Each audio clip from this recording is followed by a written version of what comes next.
Happy Thursday, St. John's. I'm reaching out to you all today to focus on dress code this week. As you know, we have a dress code here at St. John's, and our goal is to have everybody follow that as close as we have laid it out.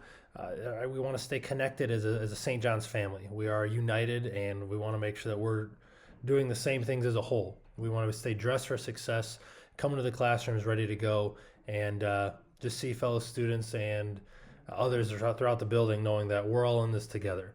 And so our message today is, and I'm really reaching out to just ask if you can really partner with us. Just throughout my time here, I've just noticed there's a couple of different things that tend to be going against the policy of how dress code is laid out. And I'm just asking for your partnership to make sure that before your student leaves the house every day, please make sure that what they're wearing does fall in line with the dress code. Just corrections that could be made along the way are, please make sure that all sweatshirts need to be in solid color. You can do one solid color, or it could be a spirit wear hoodie. Those are also approved. We need hoodies to not be oversized to the point that they're past the waist or the shorts or the skirt of any of the boys or any of the girls. We need to make sure that all shorts and skirts are, one, a solid color, and two, the appropriate fingertip length as outlined in the handbook. I ask that there are no more white bottoms, for as far as shorts or pants or skirts. White is just not a color that is approved.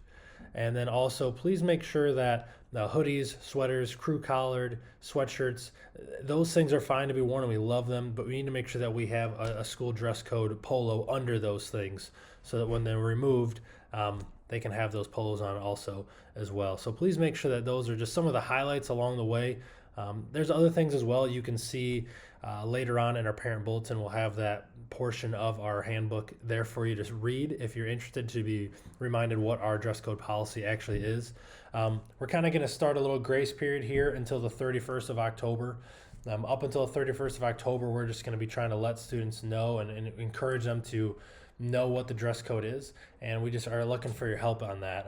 If your student is not in dress code, you will get a phone call, and depending on the situation, you may even need to drive back in and bring them a change of clothes. Once we get past the 31st of October, that will be an expectation that if a student is not in dress code, a change of clothes will need to be brought for that student in order to finish the day. We just want to make sure that we're doing the best we can with all the policies and procedures that we've had laid out along the way. October 31st is also a great breaking point. It's the next day when we get into November that shorts are actually not even allowed, or skirts.